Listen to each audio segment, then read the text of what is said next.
Guys, you're here with me, Jen the Taxidermy Witch. We're in my kitchen, and guess what? We're gonna see what is in my dehydrator for witchcraft, because it is full, and I have things in the fridge from kitchen scraps that I need to get in there. So let's see what we've got today. There's our Jackshire Farms back there. Okay, so in the dehydrator, let's look at this one first. This is the favorite one that I've got. I'm trying to find some sponsors for dehydrators, so if anybody wants me to try out their dehydrator and say how great it works, let me know. Okay, so but I really like this one, and it says it says a degree, and you can go right up to a safe place to keep it raw, which is 105, and that keeps the integrity of the ingredients. Okay, so let's look what we've got. In here we've got the snowberries that we foraged. Maybe I'll pull them up to you rather. These snowberries that we foraged. Remember when we were out and about in nature? So we've got quite a bit of those if you want to buy some on the Etsy page. I can put them in a little bottle vial. We tried out a couple of teeny tiny mango roses, but they didn't turn out stellar because they're so small. But when I did the bigger ones over here with a double layer, they turned out quite nice. So if you have a working, or these just taste like candy if you want to eat them, they're great. You can put them on your love foods. Okay, so there's those, and then I've got a big old end chunk of a blood orange, okay, and those are just gorgeous and oils that you make. They're just so beautiful. They dry almost purpley black. Very beautiful. And then here is that chili pepper that I wanted to do the working on the inside. It's fully dry now, and I cut the top open like a jack-o'-lantern. And yeah, it's still hanging together, so that's pretty cool. It was quite large, and I'll be able to put some things inside of there and do a working in the pepper. Excited about that. Grapevines. Why might we use grapevines in witchcraft? Can you think about that one?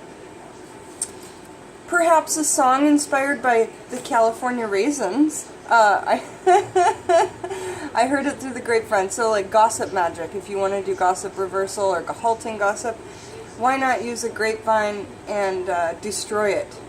Because if someone heard it through the grapevine, you could destroy this in some magics and kind of represent that. Okay, we threw 2 whole mangoes in here, and they dried up completely solid. I'm so happy with the way these came out. So you can do full dried mangoes on the Etsy page as well. Garlics. Drying those for lots of different workings. They're great once they're dried. And then you can save the bottom bits, the roots, for grounding, to represent some grounding. Those roots went into the ground and they held that in place. You know what I'm saying? Okay, so what? This is a whole entire lemon that was on the fritz, and I dried it. And that's what they look like when they're completely dry. Dried a knob of ginger here, and that's really cool. It like looks kind of like person-y, or like it's telling you something, like in a scry perhaps. I don't know, look at the shape of something after you dry it. Alright, so and then back here I've got those rambutan fruits, the seeds, because Alex says they're too hard to grow.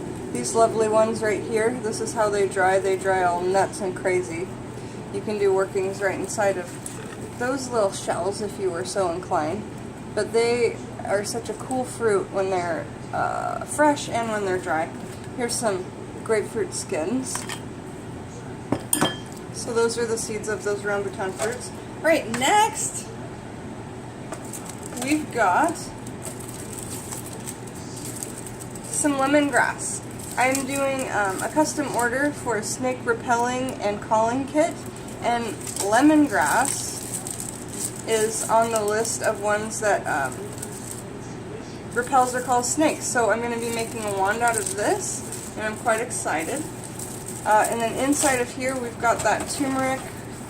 It's going to take a while to dry, to be quite honest, so that'll be in there a while, I'm guessing. The little bits, you could break them into little chunks and they'll dry quicker if you like, but I like to dry them in this whole form because, man, it makes the kitchen smell so good once this the aromatics come out of these. I really like that.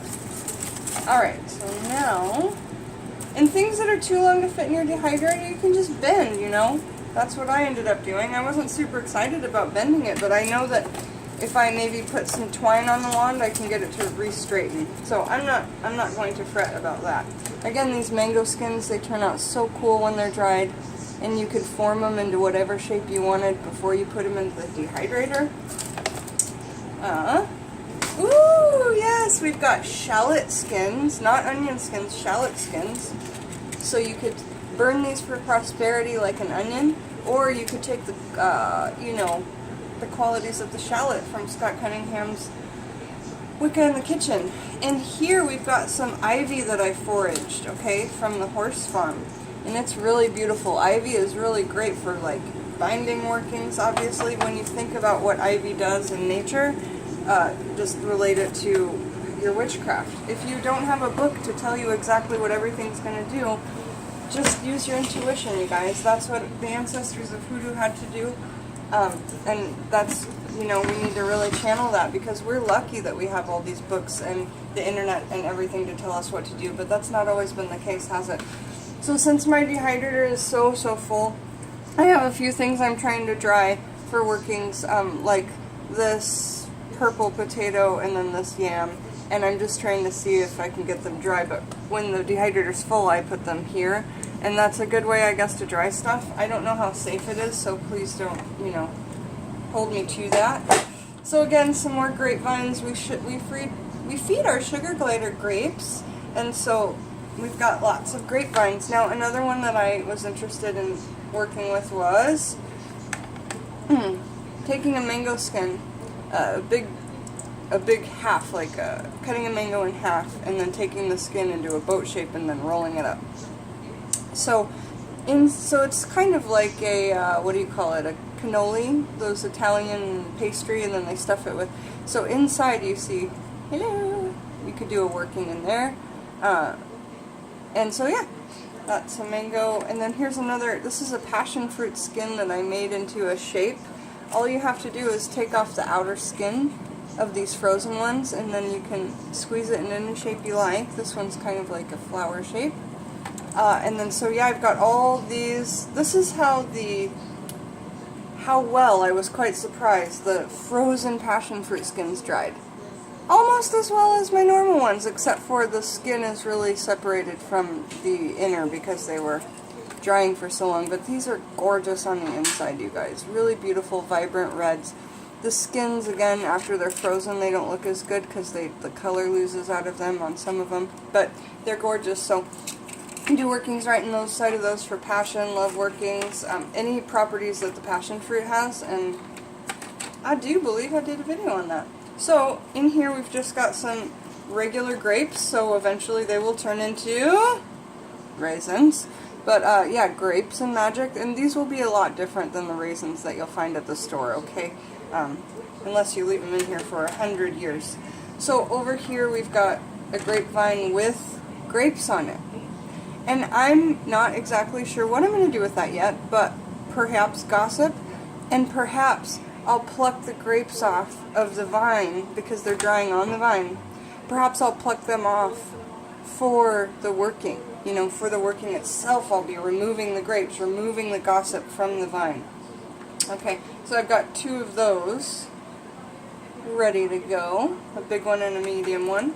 Now, these were, again, those mango roses that we did out on that live when you followed me around the kitchen when I made breakfast, and I made yogurt of coconut, passion fruit, and mango. It was really yummy. Okay, and here are my cilantro stems. So the you know when you pluck off the coriander, after you pluck the leaves off the coriander or cilantro, there's the stems.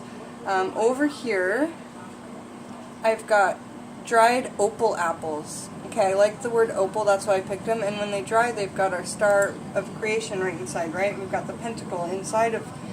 A lot of fruits do have a pentacle inside of them. Star fruit, apple. What are some other ones, you guys? This one's cool because you can use it and hang it. So that was a yellow apple called an opal apple that we dried. And down here, last but not least, this is so cool. I was so excited with the way this turned out. This is the banana peel, y'all. that we did that video on banana and said, why don't we dry banana peel for slipping someone up? So here is that banana peel. It dried completely black. I laid it out in a cross so that it'd be like slipping someone up.